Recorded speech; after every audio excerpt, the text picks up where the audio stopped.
Danas smo se ovdje okupili jer dijelimo zabrinutost svi zajedno za sudbinu Crne Gore.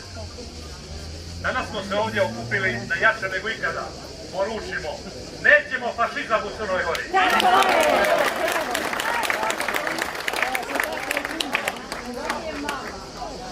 Crna Gora je izložena fašistoidnim idejama.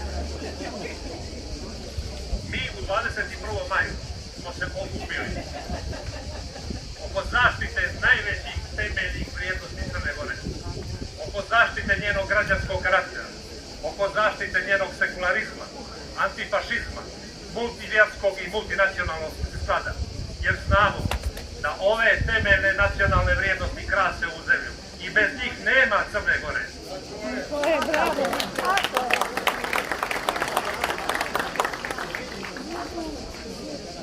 Upravo ove najveće vrijednosti Crne Gore izložene su fašistoizaciji. Upravo su ove vrijednosti na udaru velikosrpskog projekta koji od 30. augusta prošle godine zatire i mrtvari Crnu Goru. Veoma je jasno da odluke ovog ministarstva ispred kojega smo se danas okupili apsolutno fašizuju crnogorsku državu i crnogorsko društvo. Reći ću vam samo dvije stvari. Ova sječa direktora škola osnovnog i srednjeg obrazovanja u Crnoj Gori nije zapamćena nigdje u demokratskom svijetu. Lično ne znam ni u desničarskim režimima gdje je na vlasti autokratija da se ovako nešto desilo u jednom danu. Ono što je gore od ove sječe direktora u obrazovnom sistemu Crne Gore jeste imenovanje novih ljudi.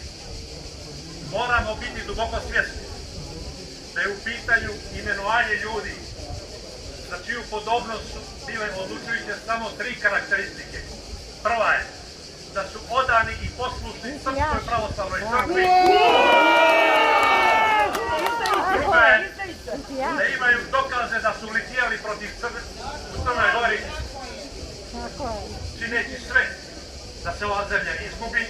I treće, oni famozni potpisi kada smo se čudili zbog čega su se potpisivali potpisi podrške crkvi Srbiji. Kada sve ovo uzmemo u obzir, moramo znati da su svi oni isti iz jednog velikosrpskog svetosavskog inkubatora.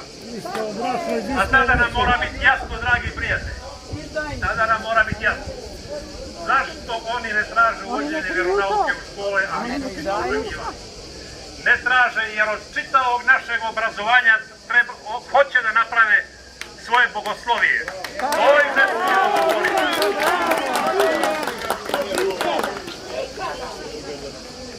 Uobičajeno je u ovakvim prilikama da se traži ostavka ministrice koja stoji iza ovakvih odluka. Ali ja ću se u potpunosti složiti sa porukom mog dragog i sjajnog prijatelja Adnana Čirgića, koji je prije 2 dana jasno rekao: svi oni nestradali, svi oni nestradali.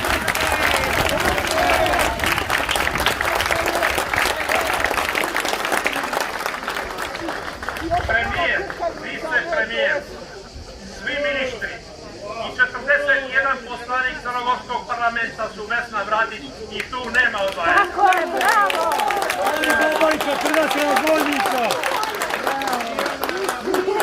Uobičajeno je u ovakvim prilikama da se pošalju neke poruke i neki zahtjevi. U ime 21. maja ja ću ih formulisati vjerujući da će i svi ostali to prihvatiti. Prvo i osnovno je da se u hitnom postupku u parlamentu stave van snage odluke koje su omogućile ovakvu sječu direktorskih glava u Crnoj Gori.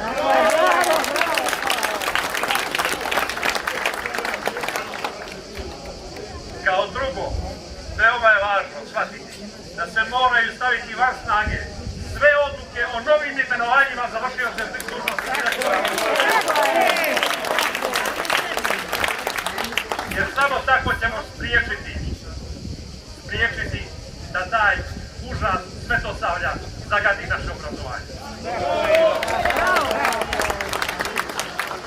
U ime 21. maja imam i 2 poruke za opoziciju. za opoziciju građansku, crnogorsku, koja nas zastupa u crnogorskom parlamentu. Prva poruka njima jeste da najzad, mnogo ozbiljnije nego do sada, odlučnije i hrabrije počnu da štite interese države Crne Gore i svih.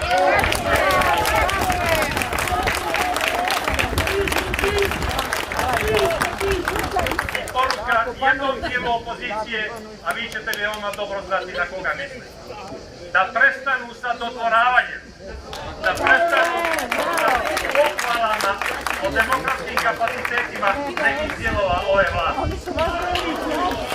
Jer ova vlast dijeli samo jednu ideju, a to je ideja širenja fašizma i okupacije Crne Gore.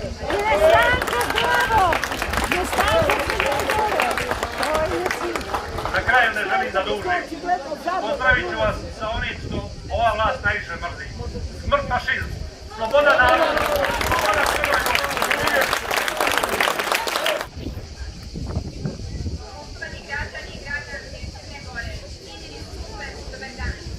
Danas na ovom mjestu neću biti zabrinutost svjesna činjenice da iz dana u dan svjedočimo nemilim smjenama i razrešenjima uglednih, primjernih, odvažnih i poštovanih ljudi koji su svoj rad i vijek uložili u razvoj crnogorskog obrazovnog sistema. To je da pošaljemo punu podršku i zahvalnost na predanom radu naših stručnjaka i iseljavajućih generacija sa znanjem i sposobnostima. Generacije koje su odvažne i hrabre da odole svakom izazovu, generacije sa razvijenom sviješću i opštem dobru, shodno čemu iznesu bespravne pokušaje u stvaranju sistema na kojima počiva rast i razvoj svakog društva. Znajući da teško stvorena vrijednost ovakvih inovratnih djelovanja može postati rokovi, danas sam ovdje da podignem glas protiv ovog i ovakvog vođenja prosvjete kao najvažnijeg resora za našu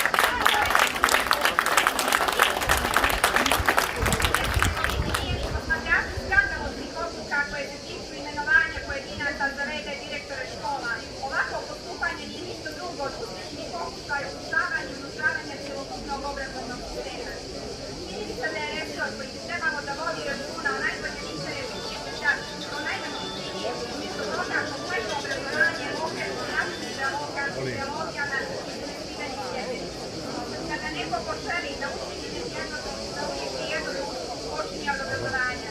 Međutim, u toj namjeri morat ćete da preskočite preko svih nas koji smo danas ovdje Crna Gora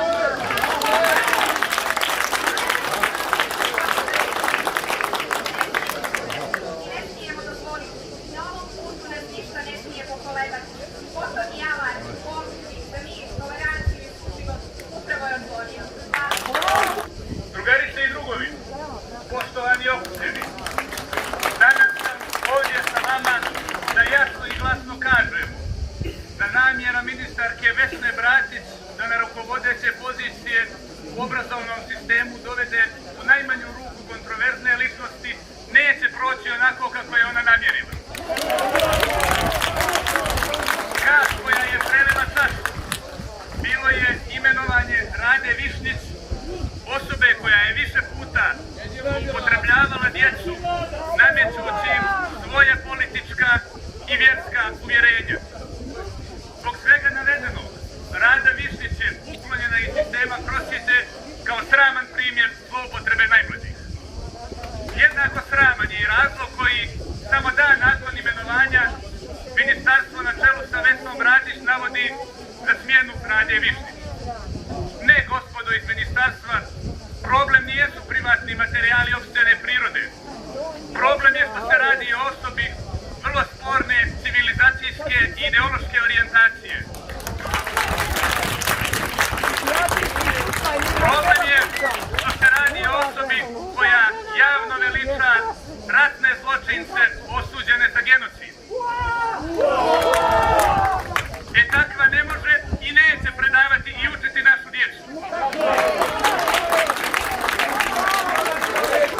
Nije Rada Višnjić jedina greška koja se potkrala u ovom resoru.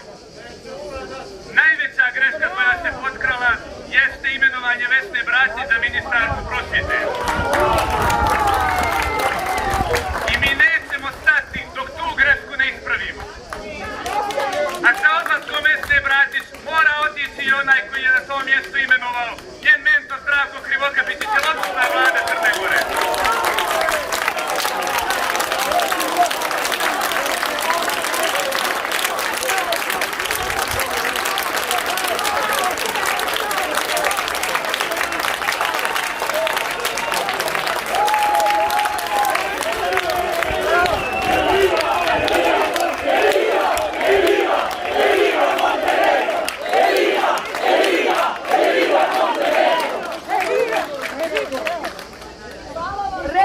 Draginja.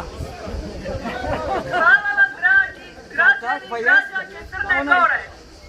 Danas smo svi ovdje jednaki. Jesmo. Bez obzira na nacionalnu, vjersku ili eventualno partijsku pripadnost. I poručujemo svima sa ovog mjesta kako smo se danas spontano okupili, tako će nas biti na 100.000 u odbrani naše države Crne Gore.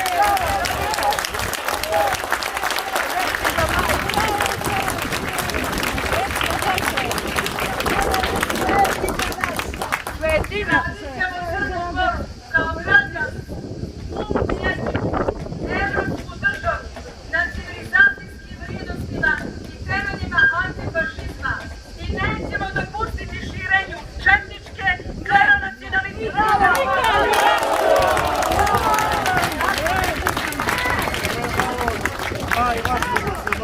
onima kojima smo pružili ruku kad im je najteže bilo. Ne tražimo od njih da vole Crnu Goru, ali je moraju poštovati.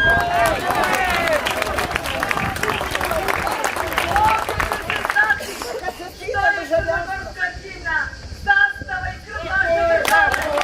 Neće to morati da kome se ne dopada, vrata su mu tamo.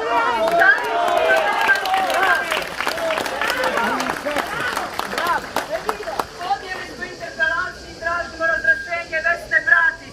Treba da ide i Jokičić dole da bude jasno svima. Izabranite Leza. Svima koji nas ne podrže, bit će svi Vesna Bratić. Tako je. A zvaničnoj Srbiji poručujemo, niti će biti srpskog sveta, niti velike Srbije. To ne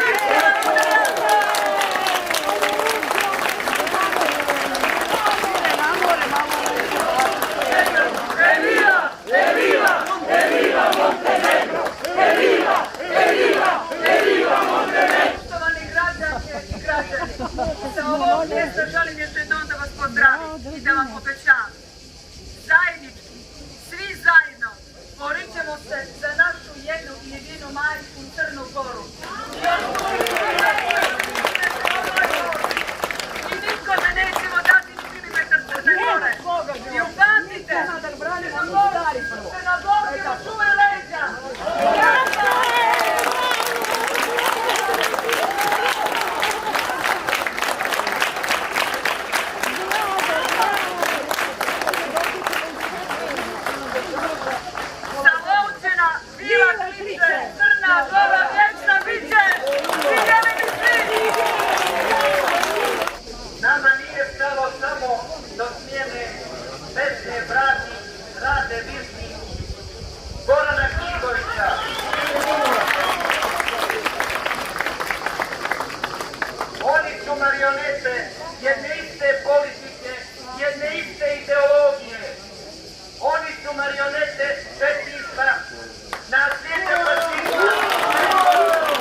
Vesna Bratić.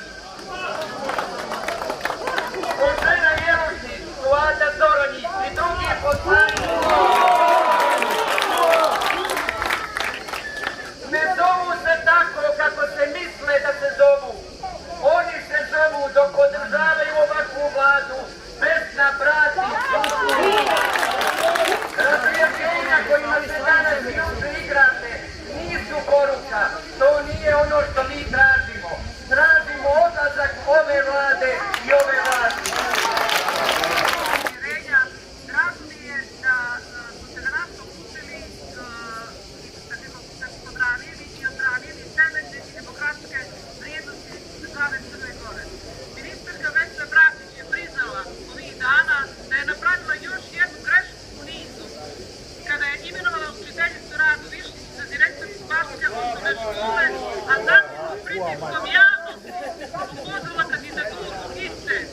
Ona sama, ali i mi ovdje prisutni i svi slobodnomisleći građani i građanke Crne Gore znamo da to nije slučajno, niti da je to greška ministarke Bratić, već sastavni dio politike koju uporno i besmisleno nastoji da sprovodi na štetu države Crne Gore, koja je prihvatila kao svoju građanku i dala joj priliku da upravlja njenom obrazovnom politikom.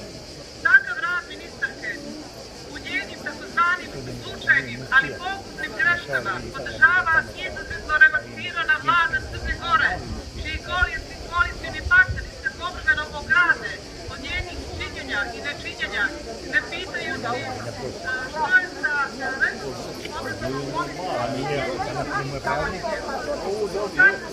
Apostola i na čelu sa apostolom zdravstvom Teokapićem i aminovanjem svega i prihvatanjem svega što neljudski i civilizovano radi ministarka Bratić je za svaku osudu. Vlada Crne Gore i ministarka Bratić igraju njihove igre bez granica, ali ne i naše, igraju ih na štetu njenih građana i građanki, uništavanjem institucija, društvenih vrijednosti, svakodnevnih